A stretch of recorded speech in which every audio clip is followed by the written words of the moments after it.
Unlock the high returns of the expanding venture capital world right here on the Emerging Managers Podcast. Scott, you got a big get today. Sean Clifford. Oh, wow. I'm excited. Growing up in Pennsylvania, I was a Penn State fan. I was never good enough to play that level of football, but I was always a huge Penn State fan. My brother went to college there. And so when I saw that Sean Clifford, one of the great quarterbacks of Penn State, had his own fund, I was like, I got to get this interview. So I was really excited to interview him. And, obviously he's, by the time this airs, he's probably going to be in the middle of his NFL season. But I was really excited to do this interview. And I love what he's doing. He's taking, he actually can really detect product market fit by taking the products he wants to invest in into the locker room, which I think is a really interesting and exciting way to find out, okay, do these sports adjacent investments really have some practical applications, for athletes and healthcare and the industry that he's investing in. And him and his brother had a really good start on this fund. And it's not just a celebrity fund. They're actually really doing the work. So I was pretty excited about it. Well, let's go to the interview. Here's some more. And then you and I could talk about some of the really interesting ways that they're approaching their fund. Hello, everybody. My name is Scott Kelly. I'm the founder and CEO of Black Dog Venture Partners and your host for the Emerging Managers Podcast. And I'm really excited to interview someone I've been looking up to for a while from Penn State days. Now he's really killing it on the investor side. Sean Clifford from Clifford Capital. Sean, welcome to the podcast. Thanks for having me, Scott. Really appreciate it. Awesome. So, Sean, before we get into what you're doing on the investor side, maybe share a little background about, obviously what you're doing in both college and professional sports and how you got into the investment side. Yeah, no, I appreciate that. So, just a kid from Cincinnati, Ohio, originally. Always been an entrepreneur, always been a football player. Really, those two things are what I stand my ground on. I was blessed beyond belief to get recruited by James Franklin. Got to go there and play there for 6 years. Got to start there for 4 years. One of the best times of my life, for sure. I got to play 2 years with my brother at Penn State, who's there currently and is a partner with me on the investment side. So, from the football aspect, then got drafted. Was a blessing to play at Penn State, but then, then get drafted by the Green Bay Packers in 2023. Currently waiting. I am 4 days away from reporting for my third year in the NFL, which is a pinch every single time. To be an active player in the National Football League, and also had the bandwidth and a team around me to be able to obviously do numerous other things other than that. So that's the football silo. The football silo is super simple. And then on the investment side and really the business side, I guess it goes all the way back to January of 2020. I've always been an entrepreneur. Before that, I was always doing little gigs. I remember my first gig was really when I was a junior. I was coaching quarterbacks, making a buck and adding value, however I could. But really, at the end of the day, I was at Penn State. It was right after we had won the Cotton Bowl, which was an exciting time in my career. Really appreciate that team. But it was in a class, a creative advertising class. And for the semester, the class's project was to, quote unquote, recreate a brand. And a lot of people were doing the Cokes and the Pepsis of the world. But I actually wanted to do something a little bit different. So I went to the professor. I asked him very candidly, I said, please do not take this as cockiness or arrogance in any way. I'm just an entrepreneur who wants to do a little interesting project here. And I actually asked the professor, can I please do this project on the quote unquote Sean Clifford brand? And obviously the professor was like, that is the weirdest ask I've ever gotten in my tenure. But if you can find somebody to do the project with, because you do need a partner, Sean, you can go ahead and do that. So I ended up meeting this guy. His name is Trevor. We ended up doing that project. We got an A on the project, so at least academia thought it was worth something, which was cool. A good justification that we were moving in the right direction. And then July 1st, 2021 comes around, legislation changes, and now you can monetize your name, image, and likeness in college sports. And a bunch of people were calling agents, and the first person that I called was Trevor. And I asked him to be my manager. So myself, Trevor, and my brother, who was a freshman at the time, we jumped right into that side of life. Was able to play football, make a pretty penny on the marketing memorabilia side. I was able to do a bunch of philanthropy, give back to Big Brothers Big Sisters, which is a fantastic organization that does great things that I was involved in for a long time. Camps, events, you name it, we did it, and we did it as athletes, just purely ourselves, which was a lot of fun, especially in the chaos, which is still chaotic to an extent, but in the chaos of name, image, and likeness, kind of this turnover for college athletes to really, really monetize. It was an opportunity to become a leader in that space, which was cool, especially as a fifth-year guy and an older guy in college football. And then following that fifth year, I decided to come back for a sixth year, which was great for my football career. Obviously, it gave me the opportunity to get drafted. But on the flip side, also on the business perspective, it gave me a huge opportunity to launch a business that I really, really loved, which was called Limitless NIL. Limitless NIL was an agency, kind of for players, by players mantra, still working today. We were able to scale that up to about 50 clients nationally and exit that business. So that was kind of my first kind of gig when it came to operating a company, going through the ringer, kind of ideation, creation, exit, all those different things. And then after that, kind of took about a year off and was able to find myself in a really, really cool position to launch a venture fund, the New Era Fund 1, where we're truly just investing in sports adjacent assets. And that's really the term that we always use because what I've been able to see, I'm a younger guy. It's my birthday actually today. So I'm happy birthday. I appreciate that, Scott. I appreciate that. But we were able, in this time period, I've been able to be blessed to play in a decade of either collegiate or professional sports. So although younger in my age of investing career, I have had a lot of experience with seeing new products come in and out of these elite facilities, kind of like a key card access amongst myself, my buddies who play at other schools, and other athletes that we were able to see. And obviously with the marketing company, we saw a bunch of different businesses as well. Pre-seed, seed, Series A companies that are doing really, really cool things, but just sometimes don't get the light shined on them. And they just need a little bit of hand. I mean, we all know how venture works. So when you mentioned sports adjacent, maybe give me some examples of some of the companies you invest in, maybe some of the success stories. I obviously saw some of them on your LinkedIn, but I'd like to kind of how you decided which ones to invest in. Yeah. So we always like to pick the cream of the crop, the ones that we're using in the facilities that just don't have that cadence yet with all the different leagues or all the different teams. And we kind of see some true arbitrage between where they're at now and where we personally can get them. So that's sports side is. And then whenever I say sports adjacent, whenever we're making an investment or we're going into an investment, my brother and I always talk about it. We always like to have a very, very strict plan as well of, okay, we'll dominate the sports world with this specific product and be able to really play this, whether it be pros, collegiate, high school, you name it. Technology, sports solutions company, a CPG brand, whatever that might be. But then how do we then grow that into a different silo? How does that apply to healthcare? How does that apply to industrial? How does that apply to military? You name it. So all those different silos, I was able to, over this past really 6 months, go out and create a bunch of different connections in the space with C-suite members, board members, and really strategic partners across the country to really, really enhance our investment and say, hey, these are the elite users, elite athletes are using this product on a day-to-day basis, and we think that your consumers could also use it as well. So that's always what we say when we're saying sports adjacent. It touches the facility in whatever way. We kind of have that key card access so we can see it before a lot of people do. But then we also have a very, very key player in the back burner that will then move that into the next iteration of that product moving forward.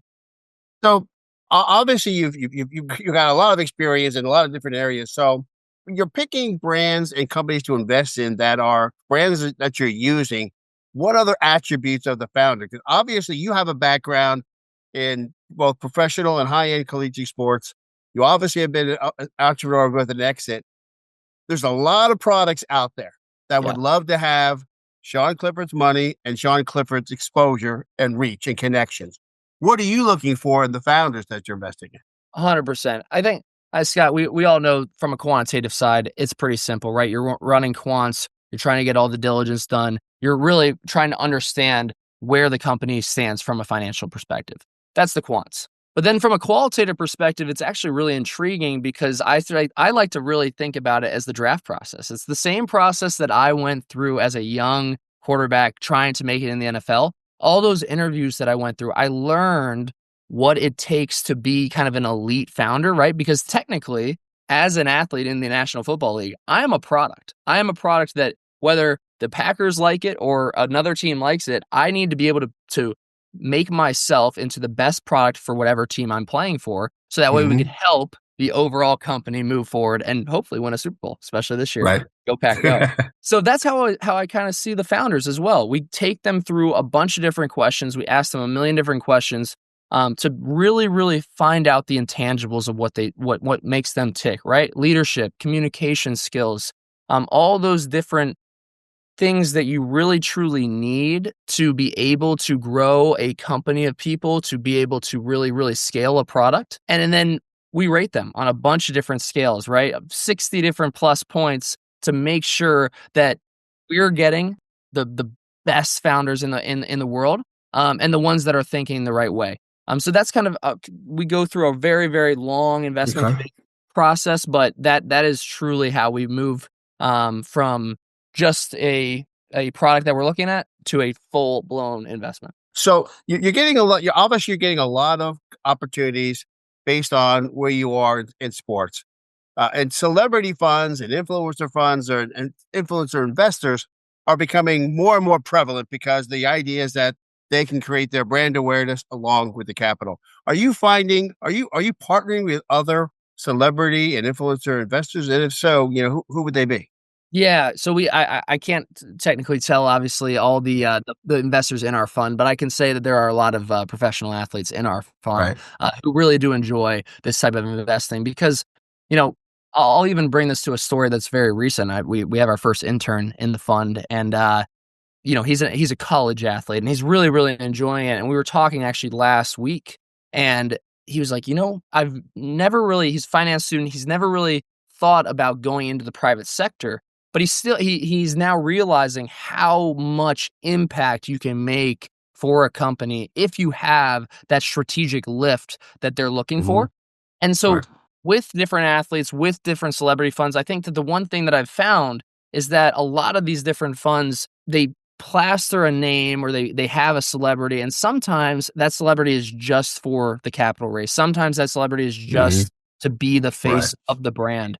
But where we are much different, as you can probably imagine, I use that NFL shield in whatever way, shape, or form, and that is to get into different rooms, to be able to kind of have that splash. But I, myself, my brother, are the ones really, truly driving the innovation, the development of the different businesses as well. So I like to think that we're a little bit more than a celebrity fund. I like to think that we have a brand name and we're able to get into some rooms that other people can't, which is really, really, it's a blessing, to say the least. I'm very, very humble in saying that. But also with great power also comes great responsibility. How can you be able to use it? And I think the one thing that everybody always says while you're in the National Football League, how do you use your network to set yourself up for better? But no one ever really teaches that. And so this is kind of my way of understanding that mantra is how can I use my time, because it's not a ton of time, but how can I use my time in the off season, on the off days throughout the year to not only take that brand and drive, products, but also really, really enhance our network and have something actively where people can participate, get involved, and really, really blend with this whole Clifford Capital group. Well, it's great that you mentioned that because as you mentioned, there's a lot of celebrities, influencers, professional athletes that are simply putting their name on a product. Right. And without really doing any of the due diligence that you mentioned.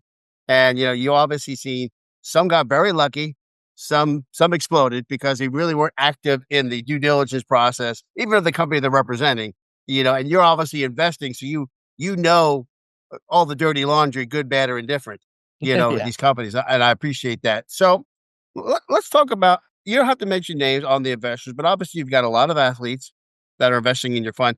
Talk a little bit about the fund. Talk about outside of athletes, who are the type of investors in your fund, and if you're currently raising, who are you looking for in terms of additional investors? Yeah, so it really covers a broad stroke of people. I mean, to be honest with you, you have your NFL, your NBA athletes, right? The guys that I know, to be honest with you, the people that I've came into to knowing over the last 5-10 years, grown up with, truly. Some of my best friends are within the fund, which obviously gives a nice lift from, and I hate to use this way, but like the lower level. I mean, we're the doers of all this, right? The users of these different products.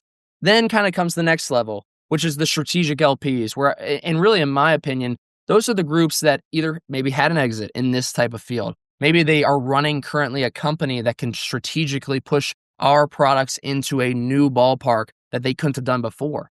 And then lastly is really the family offices that are owning a team in professional sports. Those are the groups that really, really enjoy our fund because they can see, okay, there's all those different layers. And not only are we using the product in probably their own facility, but they can really, really pass this around and be able to be very, very smart money in deals that usually family offices have to write a fairly large check and then kind of sit on the sidelines. This is a much different asset for them to be able to play in the ballpark and really, really control their investments throughout it. Right. I appreciate that. So you've had some great success on the field and off the field. How about some of the portfolio companies? Any success stories you want to share? Yeah, no doubt. So Intake Health is one of them. I think that that's been one of the cooler ones. It's a company that is a hydration-based company. I'll be honest with you, Green Bay uses it every single day. I've literally seen. So it's gonna get a little weird, Scott, real quick. So just bear with me. But this thing sits back of a urinal. It sits in the back of the urinal. It's a little cup, and you actually you pee into this cup.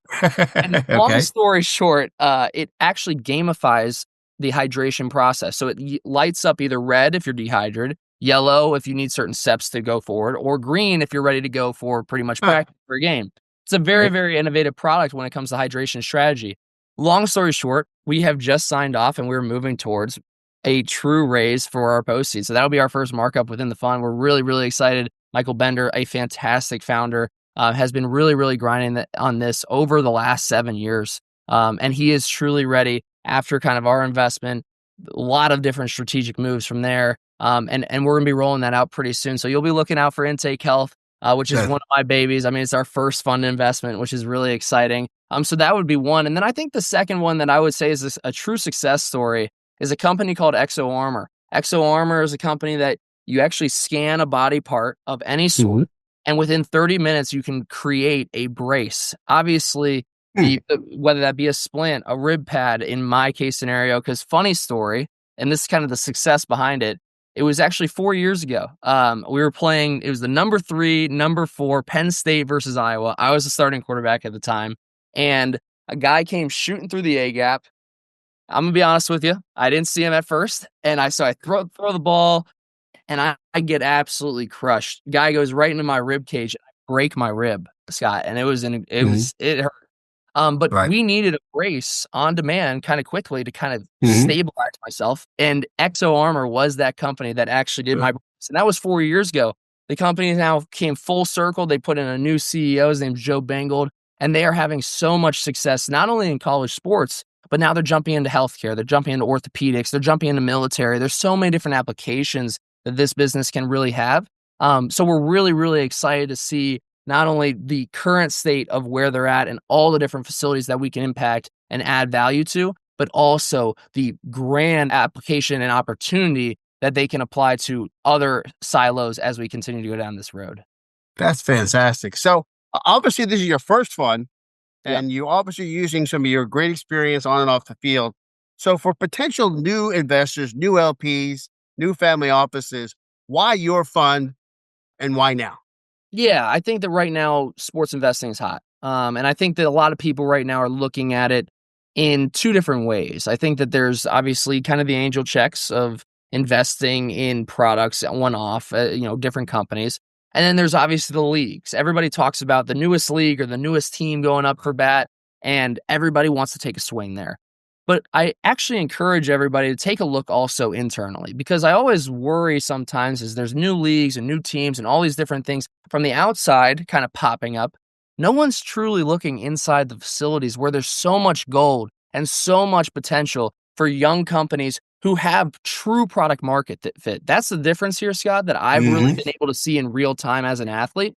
These companies are not pre-revenue. These are companies that have true sales. They're crushing it, and they're crushing it with elite teams, with elite logos, and having that kind of player-to-player mantra within their company. So they have all the legs, they have all the bandwidth, and they just haven't even tipped the surface of where they can possibly go. So that's really where I see in the sports world, everyone's looking at those kind of two silos, And I Right. think there's a whole new ecosystem building within the facilities that we know and love.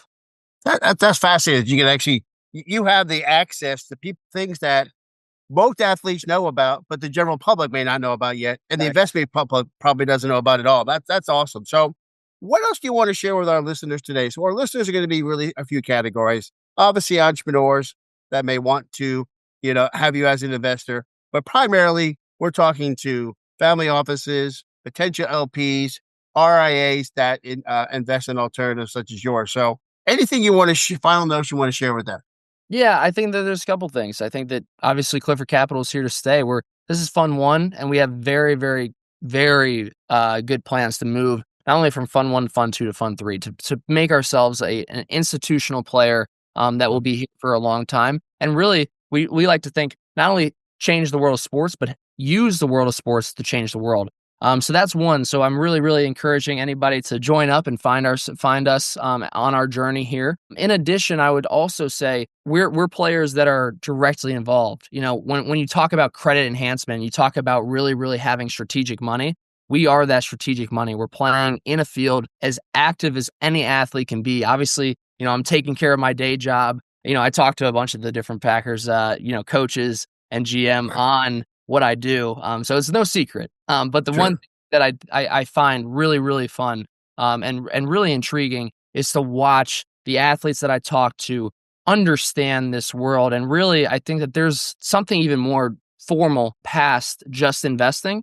I think that it's truly a mental health exercise for athletes, because if you think about it, when you play a sport, I'm blessed to be able to play this sport. I'm on 27 as of today. And one day that sport will end for me. And a lot of guys and girls, when that sport ends, there's really just no road in sight. Right. But investments and opportunities like this, it gives you a completely new ball of wax. It gives you a completely new goal in mind once you're done with sports, because it's something that you could do while playing. It's something that you could very, very easily use your network to be strategic. But then it also gives you a very, very good podium to stand on when you're done with sports, of saying, I'm going to go and attack this next stage. So I would encourage everybody to kind of look at this as not only true arbitrage, a very good investment. I think that there's going to be some really great returns within the fund, but also a whole nother silo of athletes being able to change their lives in the future as well. So how could potential investors in the fund get a hold of you at Clifford Capital? Where can they go to learn more? Oh, it is very simple. You connect with me on LinkedIn. It is the easiest thing in the world. I mean, Scott, that's how we connected. And I'm very, very active on LinkedIn. I am not one of those guys where, I'm just an athlete and I'm not going to reply.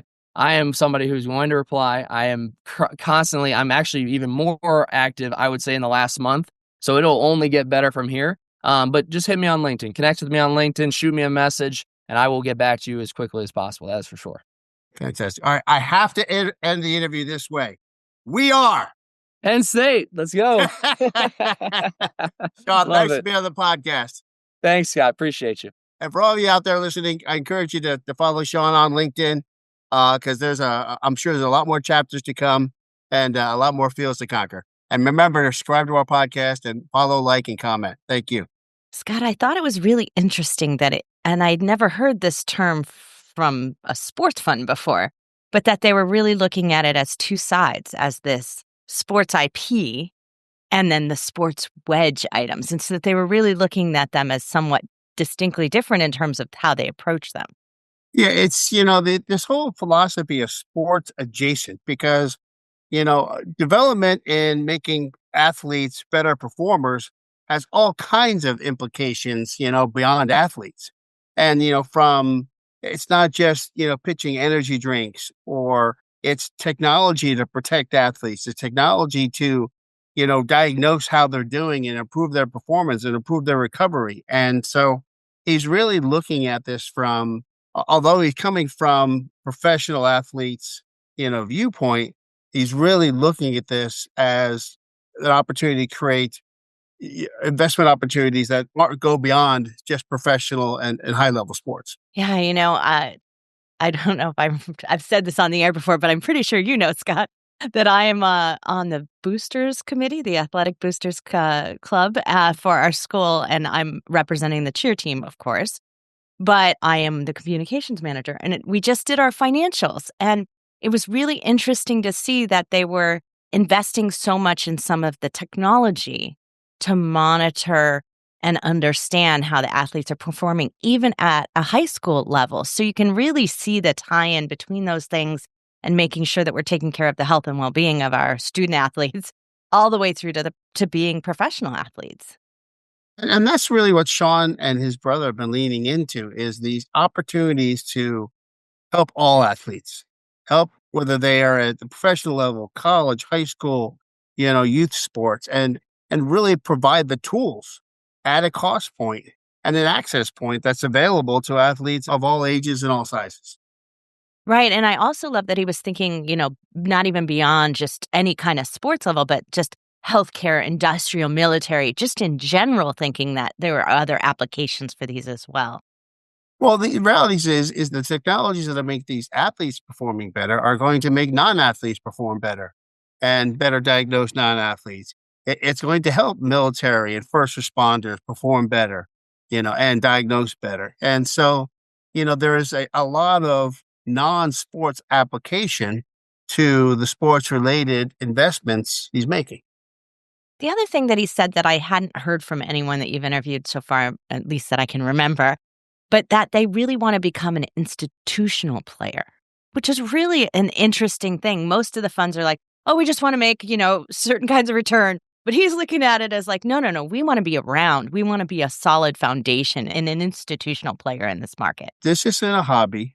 This is something, him and his brother have been involved in developing businesses and as entrepreneurs, since their time in college and even before. They had an NIL company, which they were very successful in, and helping athletes, gain the income and exposure and the opportunities they deserve. But he sees this as a long-term opportunity. And you're finding, a lot of professional athletes, a lot of celebrities are getting into the venture capital business. And I think some of them are doing it without the proper background, without the proper dedication. And, Sean and his team, like you said, they want to be a big player. They want to be around for a while.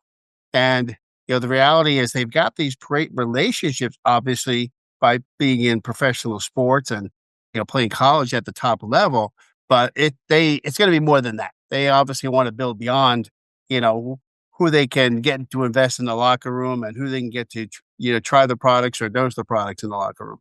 Well, and I think that's what's really also interesting here because they exited that NIL company ahead of time. They already have this sort of founder to exit experience, which so many of the emerging managers we interview have, but most celebrity backed funds do not. Exactly. You've had there's countless stories about very, very rich professional athletes that lost all their money, with bad advisors, bad investments, and just bad money management. Sean doesn't come from that standpoint. He understands how to build a business, how to grow a business, how to sell a business. So not only does he have great access because of what he does, currently for a living, but he's built the education and the experience to be, very effective. Well, we've been looking at a few of those celebrity funds and everything, and I really think there is a distinct difference here. Not just in caliber, but also in just focus. Like, I think that a lot of the celebrity-backed funds are not as focused as this one is. True. I think the reality is what's happening is you're finding a lot of these celebrities, they have an opportunity to get equity in a company for marketing it, or they make a lot of money and their accountant or attorney, turns them on to a good private equity opportunity. They kind of fall into it. Sean was more purposeful in going this route. It just didn't happen to fall upon him because someone else introduced him to the idea and the concept. Yeah, absolutely. Well, how was it to interview someone that you It was admire? Yeah. awesome. I watched him win the Rose Bowl. I saw him have some great games as a fan. And he was like really humble, and it was really awesome to, talk to somebody I've watched on TV playing sports and now watching him doing some great things, continually in sports and doing some great things in the venture capital space. Well, hopefully we'll get a few more great gets like Sean. I look forward to it. Well, Sean Clifford, everyone, you definitely want to check him out. We'll have all the information on his company and, of course, about him. So you can catch him playing someday because it is season, probably as this is airing, hopefully as you're listening. And you can find all of that at emergingmanagerspodcast.com. So thanks, everyone, and we'll be back next week with more Emerging Managers. Join Scott Kelly, Tracy Hazard, and their high-performing capital fund manager guests next week on the Emerging Managers podcast. Don't miss our upcoming virtual and live VC Fast Pitch and podcast events. For more details, background on our guests, or an application to be our next guest, visit emergingmanagerspodcast.com. Don't miss out on shaping the future of venture capital and entrepreneurship with us by joining our robust community of innovators and investors today.